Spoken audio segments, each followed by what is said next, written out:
নাহমাদুহু ওয়া নুসাল্লি আলা রাসূলিহিল কারীম আম্মা বা'দ। মানুষের অন্তর যদি পরিষ্কার পরিচ্ছন্নতা থাকে তাহলে সেই মানুষটার দেহ সবকিছু ঠিক থাকে। আর যদি অপরিষ্কার থাকে তাহলে কোনো কিছুই ঠিক থাকে না।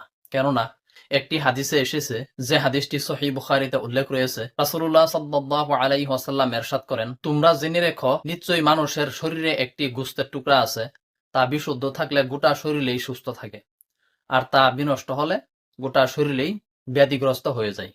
জেনে রেখো ওই গোশতের টুকরাটি হলো মানুষের কলব বা আত্মা বা অন্তর। প্রিয় মুসলিম ভাই এবং বোন, আমরা মনের মধ্যে অহংকার, হিংসা, ঘৃণা নিয়ে জীবন না কাটিয়ে বিশুদ্ধ অন্তর নিয়ে বা সাদা মন নিয়ে আমরা জীবন যাপন করি এবং আল্লাহর ইবাদত করি, যাতে আল্লাহ রাব্বুল আলামিন দুনিয়া এবং আখিরাতে আমাদেরকে কামিয়াব নসিব করেন এবং আমাদের প্রতি রাজি খুশি হয়ে যান। আর যদি আমরা মনের মধ্যে অহংকার, হিংসা, নিজেকে বড়লোক ভাব দেখিয়ে যদি চলাফেরা করি, তখন কিন্তু আমরা দুনিয়াতে তো শান্তি পাবোই না এবং আখিরাতেও আমাদের নসিবে জান্নাত হবে না।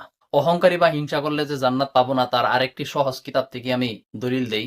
সেটি হলো মুনতাখাব, যে কিতাবটি রাত্রে এশার নামাজের পরে প্রত্যেক মসজিদের মধ্যে তালিম দেওয়া হয়।